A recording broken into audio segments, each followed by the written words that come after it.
Olá, eu sou o Douglas Ferreira e você está comigo aqui no Parla Mais. Hoje, nesse bate-papo, nesse podcast, nós vamos falar sobre legislação eleitoral. Vamos conversar com a vice-presidente da Comissão de Compliance Eleitoral e Partidário da Ordem dos Advogados do Brasil, seccional Piauí. Eu estou falando da doutora Ívila Araújo. Tudo bom, doutora? Tudo bom, Douglas. É um prazer estar aqui conversando com vocês. Antes de mais nada, parabéns pela sua escolha para a vice-presidência dessa comissão. Obrigado. Fiquei muito feliz com essa honraria, a indicação que eu recebi do presidente Raimundo Júnior e a aquiescência que eu recebi do nosso presidente nacional, né, que é o Dr. Beto Simonetti, para me dar essa oportunidade de estar trabalhando aí junto com meus pares neste ano eleitoral, contribuindo aí nessa jornada. Aliás, uma jornada que a senhora já domina. Já participou de quantas eleições? Eu já vou para eleição majoritária, eu já vou para a terceira eleição majoritária e milito na área eleitoral desde 2018. E é um trabalho que está sendo reconhecido, porque eu também quero lhe parabenizar pela medalha do mérito eleitoral. Muito obrigada. Quando? Vou receber sexta-feira agora, dia 27. Fiquei muito feliz com essa honraria que eu vou receber, esse reconhecimento do Tribunal Eleitoral aqui do Piauí. Doutor, vamos começar pelo começo, como dizia o ex-governador, ex-senador Napoleão, ele disse, primeiro as coisas primeiras, né?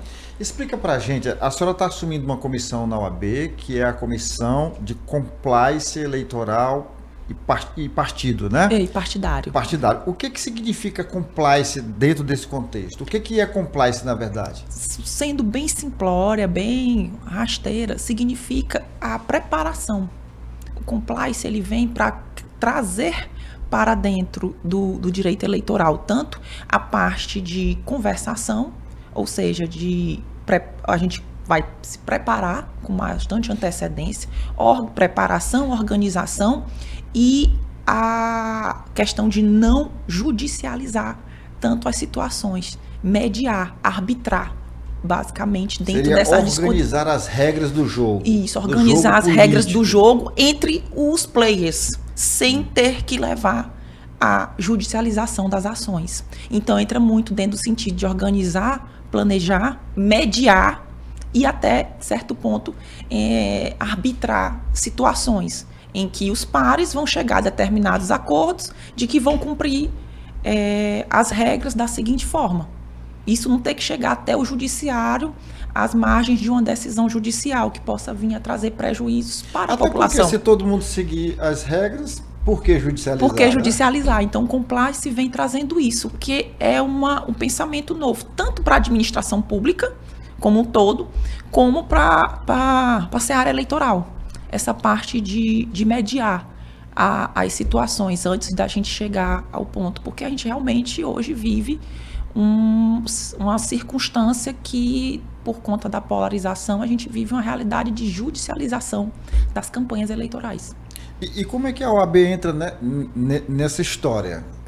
Essa comissão, ela se alinha com os partidos mesmo, com os candidatos individualmente? Como é que é isso? A comissão, a OAB, ela é uma entidade de classe, mas que tem uma responsabilidade perante a sociedade civil, porque a OAB é a casa da cidadania. Então, essa comissão tem, por importância, dar amplificação para essa nova vertente, essa nova forma de trabalhar o direito eleitoral e o direito partidário, né, através do compliance, né? E como é que funciona isso na prática? Na prática, a gente implementa medidas dentro do ambiente, junto com os candidatos, junto com os partidos políticos, implementa as medidas, como, vou dar aqui um exemplo também, a gente implementa um ISO,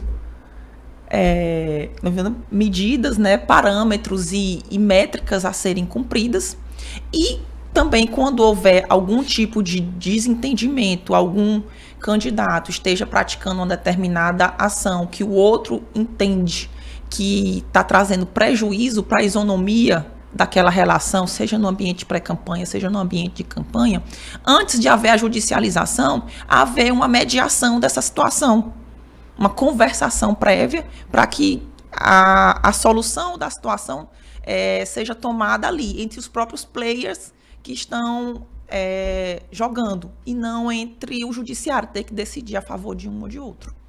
Nós estamos num período de pré-campanha eleitoral, não é isso? Isso. Quando é que começa a campanha mesmo? A campanha começa a partir do dia 16 de agosto. E antes disso, a gente tem o que a gente chama de pré-campanha. A pré-campanha é um conceito muito abstrato, porque se a gente for pensar bem, a partir do dia que termina a eleição, começa a pré-campanha. Começa a pré-campanha para a próxima. Para a próxima. E porque ela não tem um marco temporal delimitado como tem a campanha, que ela vai do dia 16 de agosto até o dia da véspera da eleição. Então, todo esse período é pré-campanha. Mas dentro do ano eleitoral e dentro dos meses que se antecipam, principalmente quando a gente parte de um marco temporal que é 180 dias antes das eleições, o calendário eleitoral passa a ter prazos que são fatais e que, por isso, requer uma atenção tanto daqueles que são que pretendem se colocar à disposição, que são pré-candidatos, ou que nem se lançaram como pré-candidatos, mas que pretendem se colocar à disposição da sociedade para concorrer, como também os partidos políticos. Tem prazos que são fatais, que têm que ser cumpridos para que possam ter candidatos e participar do pleito que se avizinha. Doutora Ívila, o que é permitido, o que é vedado agora nesse período de pré-campanha? Pré-campanha tem as vedações para aqueles que é um pouco não, é bem mais rígida para aqueles que já são detetores de mandato eletivo, que são o que nós chamamos de condutas vedadas, condutas essas que não podem ser praticadas dentro do ano eleitoral, 180 dias antes, 90 dias antes da eleição, justamente para equilibrar, para que aqueles que são candidatos ou pré-candidatos que estejam trabalhando e não tenham acesso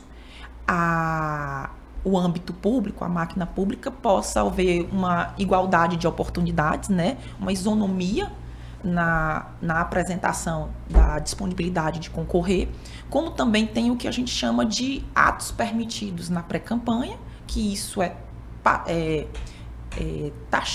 taxado dentro da legislação, artigo 36A, que existem as regras do que são, o que pode ser feito na pré-campanha, só que a gente hoje vivencia já uma realidade de que o pedir voto, o ato de pedir vote em mim ou não vote no fulano, ou as palavrinhas mágicas já não conseguem mais resumir o que é proibido nesse período de pré-campanha. Os pré-candidatos ou aqueles que pretendem ainda se colocar à disposição têm que ter bastante cuidado, não só com essa regrinha de vote em mim, não vote no fulano, ou seja, não fazer o pedido explícito de voto, como também tem que ter cuidado com o conjunto da análise da circunstância, o conjunto da análise da obra. Então, hoje, o que é proibido é você construir uma situação que leve aquele eleitor, ou leve aquele público a entender que aquele ambiente é um ambiente eleitoral e que você, apesar de não dizer vote em mim, você está pedindo voto, está pedindo apoio. Nós temos alguns exemplos clássicos, né? Por exemplo, a semana passada eu vi passar um carro e até a pessoa que estava comigo perguntou, e já pode? Tinha lá o nome do fulano, vamos supor, Francisco 2026. Isso é um pedido de voto. Se ele exercer um mandato, é vedação. Se ele não exercer, é proibido. É ato de pré-campanha indevido, porque acaba sendo um pedido e está dentro daquilo que é os parâmetros das palavrinhas mágicas. E se ele já se manifestou publicamente como pré-candidato, já deu declarações públicas, todo o entorno dele já tem conhecimento da pretensão política dele, sim, ali é um pedido de... Então agora saímos do caso mais simples, vamos para o mais complexo agora e mais notório. Nós tivemos um episódio que o Brasil todo está questionando, que foi a homenagem ao presidente da República por uma escola de samba. Como se não bastasse a homenagem em si no ano eleitoral, teve o financiamento público. Uhum. E aí? Eu acredito temos ato... um crime político ou não? Ou um crime eleitoral ou não? Eu acredito que o Tribunal Superior Eleitoral ele vai ter bastante trabalho e que a análise desse caso vai ser um parâmetro para aquilo que nós vamos ter que seguir como sendo as indicações e a jurisprudência, ou seja, farol, vai se criar, né? vai como ser a senhora falou. Exatamente, como a gente conversou.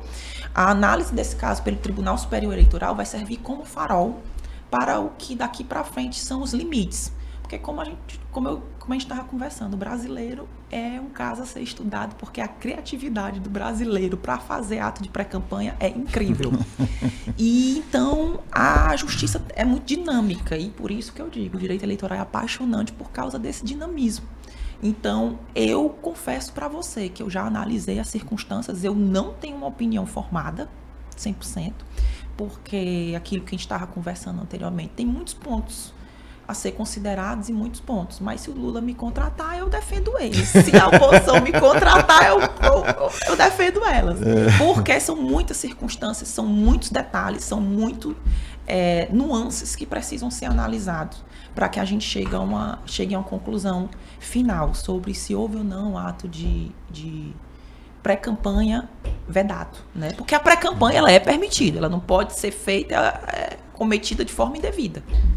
Então ela é permitida. A pré-campanha ela é permitida dentro dos limites do regramento legal e da jurisprudência. Então o que não é permitido é o abuso dessa. E o abuso dos atos de pré-campanha, como também aquilo que a lei diga, vote em mim, peça apoio, me apoie, vamos juntos, que é o que a gente chama de palavrinhas mágicas. Agora tem a criatividade do brasileiro, mas também tem o efeito rebote, né? Às vezes não funciona, né?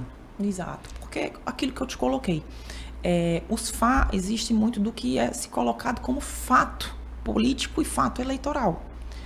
O que eu levo muito em consideração, por isso que eu te disse, o TSE está com uma batata quente que eu entendo gigantesca, mas como eu te disse, um caso interessantíssimo que vai servir de farol para as próximas eleições, para essas eleições e para as que estão por vir. Porque, assim, se a gente for prestar bem atenção nos fatos, essa circunstância de que o nosso presidente foi homenageado dentro do ano eleitoral, mas essa preparação aconteceu desde o ano passado. A escolha do enredo, a homenagem da escola de samba, tudo isso aconteceu há quase um ano atrás. Porque o carnaval é como eleição.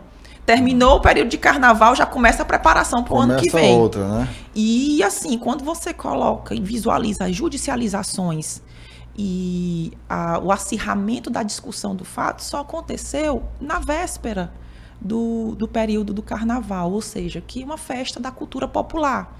Então, assim, eu acredito que o judiciário não tinha como tanto intervir diante do exíguo prazo e de prejudicar a população como um todo. Ou seja, intervindo dentro de uma festa popular mundialmente conhecida, né? Que é uma vitrine do Brasil para o mundo. Então, são todas essas nuances que tem que ser analisada. Como eu te disse, pré-campanha hoje não versa mais sobre vote em mim, não vote no meu coleguinha, versa sobre a análise do conjunto da obra. Tudo depende da ótica de quem está estudando a matéria, né? Doutora Emília, só um minutinho que eu preciso mandar um alô aqui para os nossos patrocinadores, as empresas e instituições que nos apoiam. A Estrada Mob, que é uma empresa especializada no transporte de prestadores de serviço, de colaboradores de empresas, tanto no Piauí quanto no Maranhão. Também nós temos aqui o SENAC e o SESC do Sistema S, que são instituições sérias que prestam relevantes serviços à sociedade, também nos apoiam. A Léo Madeiras, o Movimento Empreender Piauí, que também tem um serviço prestado na área corporativa, que reúne empresários de todos os setores, tanto do setor de serviço, do comércio, da indústria, enfim, do agro. Então, aqui na pessoa do seu presidente, a gente agradece o apoio. Também a Automaster, a Pneubec, a Socimol, que dispensa a apresentação, a Pax União, 53 anos no mercado, ajudando as pessoas nas horas mais difíceis que uma família pode viver, o SESI, o SENAI e o Centro das Indústrias do Estado do Piauí. Nosso muito obrigado. Se você está gostando desta conversa, desse bate-papo, das informações sobre as eleições, você nos ajuda a compartilhar esse link. Manda esse link para todos os seus amigos, para o grupo de WhatsApp da família, do trabalho, da igreja que você participa, do condomínio que você mora, da associação de moradores. E você, se você ainda não é inscrito no canal, você se inscreve agora, aciona o sininho para receber as nossas notificações. Doutora, a senhora falou que a campanha começa em 16 de agosto. 16 de agosto. 16 de agosto é uma data famosa até. É. E eu queria saber da senhora o seguinte: toda eleição nós temos mudança na legislação. Já teve alguma mudança já para essa eleição ou ainda está em processo? No que se refere à legislação, nenhuma mudança muito drástica. Mas no que se refere, porque a lei das eleições, elas são um amaranhado de leis federais e um norte que a gente usa bastante, que são as resoluções emitidas pelo Tribunal Superior Eleitoral. Então, essas resoluções já tiveram audiências públicas para discussão de alterações, onde a sociedade civil como um todo pôde dar sugestões de alterações desses regramentos, dessas resoluções, e já foi agendado na pauta de sessão de julgamento as sessões administrativas em que o tribunal vai votar essas alterações, essas sugestões feitas. Então, após essa votação, nós vamos ter realmente sacramentado as regras do pleito que se avizinha. Bom, outra coisa importante da gente falar é com relação ao uso da internet. A internet não é terra sem lei. Com certeza. Né? E, sobretudo, na questão eleitoral. Todo mundo cobra os crimes de internet, mas ninguém cobra tanto quanto a justiça eleitoral, né? Sim, com certeza. E eu queria saber da senhora como é que a senhora vê essa questão, porque muitos candidatos e até partidos costumam utilizar as redes sociais, a internet, de uma forma que pode sofrer algum tipo de punição. Isso, a internet é o meio hoje mais democrático de se fazer pré-campanha e se fazer campanha, isso é um fato. A internet trouxe uma possibilidade, uma democratização para que pessoas que sempre quiseram se colocar à disposição de trabalhar pelo bem público, colocassem suas ideias, suas plataformas à disposição para discussão, mas como também é um ambiente que facilita muito a disseminação da desinformação. Então, o que a internet não pode ser utilizada dentro do ambiente de pré-campanha ou em qualquer momento, né? Mas dentro do ambiente de pré-campanha, a gente discute mais isso e a gente pondera, a gente fiscaliza mais isso, é a questão da utilização da desinformação, da fake news, para destruir a reputação de um pré-candidato ou de um já candidato.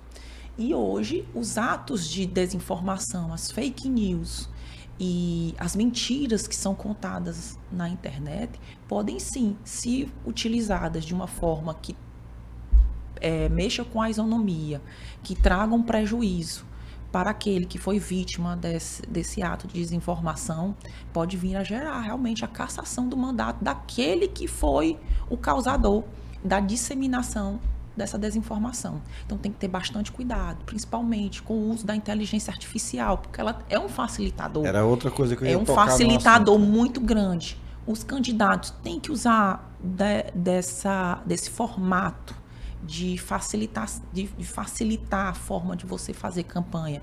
Tem, lógico, mas dentro das regras daquilo que a legislação e a resolução prevê.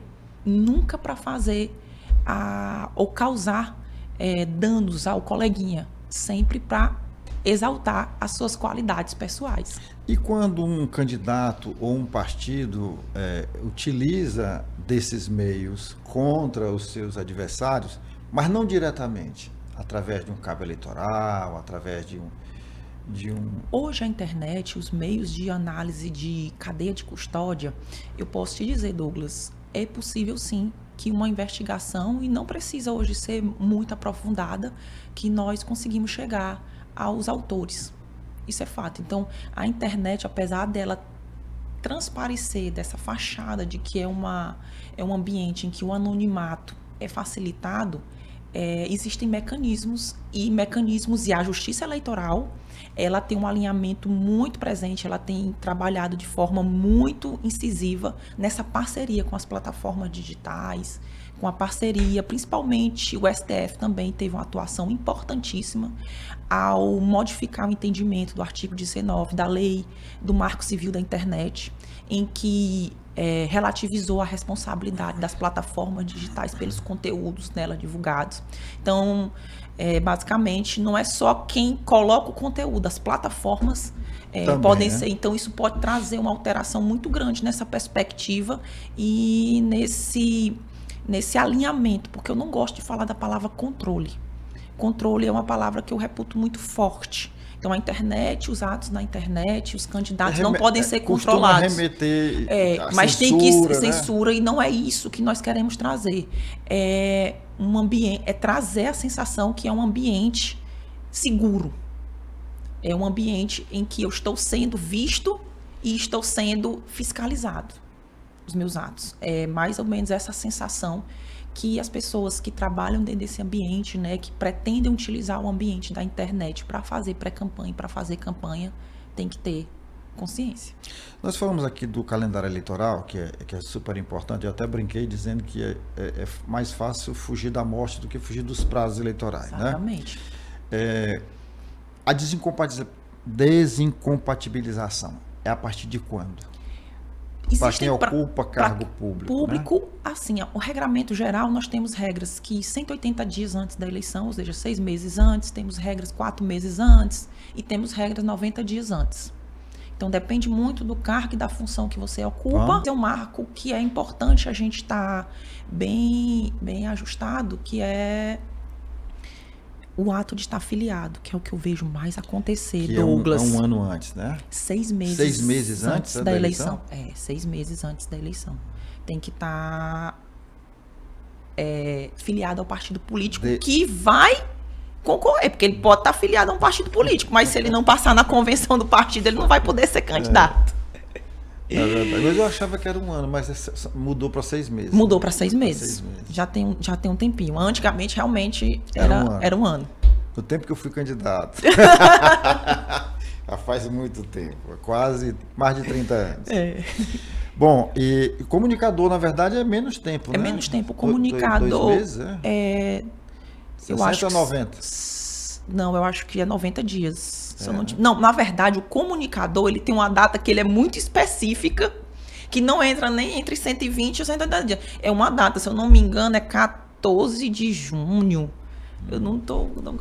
Agora você pegou a advogada ainda não decorou o calendário. Mas o comunicador, ele tem uma data que é muito específica dele. É um prazo mais curto. Mais curto para que ele se afaste. Existe a discussão se canal de internet é considerado meio de comunicação, esse tipo de coisa. Eu aconselho todos os colegas que são comunicadores, seja o meio de comunicação hoje que ele utiliza, que ele se afaste para não ter problema. Quais são, assim, vamos chamar de crimes, os crimes eleitorais mais comuns praticados pelos candidatos? Os crimes eleitorais mais comuns é a compra de voto. A compra de voto. Essa não só é comum, mas ela Eu acho que eu vou reformular. Não é o crime mais comum praticado, porque assim, depende de quem seja meu cliente. É o ato que a gente mais enfrenta na judicialização sobre os crimes eleitorais. Vamos reformular aqui. Não é que os candidatos nenhum pratica compra de voto, gente.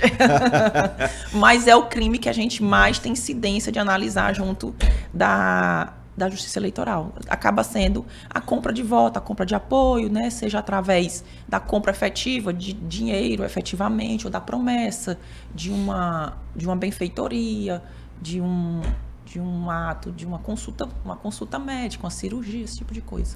Agora, tem essa questão que é muito séria também, que pode incorrer, inclusive, em cassação, que é a questão da prestação de contas, né? Sim, é um problema que a gente tem que...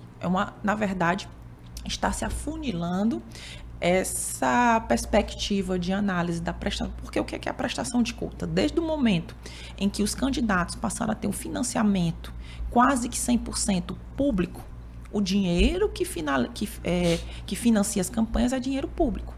E a partir do momento em que o dinheiro é público, tem que ter a prestação de contas de como você gastou, porque existem as regras a serem cumpridas. O candidato que recebe fundo eleitoral, o partido político que recebe fundo partidário, tem que gastar com aquilo que é a finalidade. O partido político é incentivo à participação política das pessoas. O candidato na sua campanha, para fomentar a sua campanha dentro daquilo que é permitido fazer na campanha. E essa perspectiva de que trata-se de dinheiro público e que, portanto, a fiscalização ela é mais acirrada, vem trazendo a construção desse entendimento de que hoje, sim, atos de financiamento de campanha, o Caixa 2, né? São atos que podem sim levar à cassação. Existe uma representação que ela é específica para isso, que é a representação do 30A, que é para apurar se o candidato ou o eleito praticou Caixa 2 durante a sua campanha. E outra coisa importante da gente destacar aqui, que é uma prestação de conta paulatina. Você não tem que deixar para prestar conta no final, né? Não, ela tem os prazos também. Prazos tem que o calendário, são... né? Tem um calendário bonitinho. 30 dias depois da eleição tem que estar com a prestação de conta já protocoladinha. Os partidos políticos têm um prazo mais elástico. Ele tem até o mês de junho do ano seguinte ao exercício anterior para prestar contas, o partido político. Mas o da eleição, que é a prestação de contas eleitoral, tem os prazos e eles são bem... Então, tal que os eleitos, a diplomação dos eleitos e a posse dos eleitos, eles têm que estar com as suas prestações de contas julgadas. Doutora, é importante que, além de ter uma boa assessoria jurídica, ter uma boa assessoria contábil também? Com certeza. E a assessoria contábil, ela tem que andar ali. Os 3 pilares de uma campanha que tem que ser exitosa. E quando eu digo exitosa, é que não adianta o candidato ir para as ruas e conseguir os votos e ser eleito, se ele corre o risco de perder seu mandato por questões técnicas.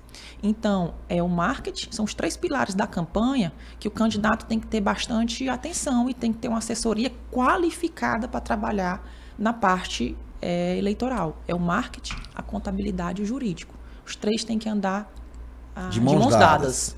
Porque não adianta para o candidato depois dizer, mas foi porque o contador não fez, foi porque o marketing foi quem não perguntou para o jurídico. Não dá. Nem alegar que desconhece a lei, né? Que desconhece a lei. Então, assim, porque quem vai colher as consequências é o candidato ou o eleito. Então, por isso que são os 3 pilares que tem que ter bastante atenção. Bom, nós estamos chegando ao final, doutora, mas ainda temos um tempinho, a senhora vai olhar para ali e vai mandar um recado para os candidatos ou para os partidos. Aqueles alertas que a senhora acha que é importante nesse momento de pré-campanha, para quem está aí já na rua, lançando o seu nome. Eu acho que o melhor recado que eu gosto de dar para os pré-candidatos, para os partidos políticos, tenham nervos, calma, que tudo vai chegar o dia certo de começar os atos, de que vocês vão ter autorização para fazer os atos. Por enquanto, não vamos queimar largada, vamos trabalhar dentro dos parâmetros daquilo, vamos fazer suas caminhadas, né? Quando eu digo suas caminhadas, é buscar realmente os ambientes, começar a mostrar suas propostas, começar a conversar, a construir sua reputação como aquela pessoa que pode vir a ser alguém em que eu vou confiar meu voto, mas não diretamente queimar a largada de pedir o voto. Você tem que... É o momento de você construir um laço de confiança com o seu pretenso eleitor. Então, o momento de pedir o voto, de fazer santinho, de fazer adesivo, de jingle, vai chegar, gente. E é gostoso. Quem trabalha com campanha tem isso. É uma coisa que é muito, muito peculiar de quem trabalha com campanha. Campanha é apaixonante para quem gosta, efetivamente. Então, realmente, o candidato tem essa ansiedade de querer estar fazendo, achar que se o fulaninho está fazendo e ele não está, ele está perdendo, não tenha isso em mente. Tenha cautela nesse sentido. Porque, nervo de aço. Nervo de aço, porque cumprir os regramentos pode fazer com que você seja... É o famoso, você vai conquistar e não levar? Então, é uma conquista. Então, a eleição, ela é um alto palatino. Então, o recado que eu gostaria de dar para os pré-candidatos dos partidos políticos... Prudência. Tá dado o recado, gente. Tá dado o recado. O Parla Mais é isso. É um espaço para a gente apresentar, inclusive, os pré-candidatos. Alguns já estiveram aqui. Mas também para falar sobre os regramentos, sobre a legislação. E trouxemos uma pessoa que entende do riscado aqui, né? Obrigada. Fico muito feliz de ter sido escolhida, Douglas, para a gente estar conversando. É um assunto que eu adoro, acho que deu para perceber, né? Porque eu, antes de começar, eu aqui com o Douglas, já estava falando igual... E vai voltar, doutora, com Volto, certeza. só vocês me chamarem, eu tendo disponibilidade, eu venho sempre, porque é um assunto, eu acho que faz parte da advocacia eleitoral, é isso. As comissões da OAB têm esse papel de estar fazendo essa interlocução, essa tradução do técnico para a sociedade, porque a sociedade consciente, uma sociedade que entende o processo que ela está passando, que é o processo eleitoral, uma sociedade mais consciente, que vai saber ter o discernimento, ter o que é aquilo. Porque muitas vezes, eu vou te dizer, Douglas, quem trabalha nessa área, muitas vezes a pessoa está numa circunstância que ela não sabe que ela está cometendo um ilícito. Ela acha que está sendo esperta.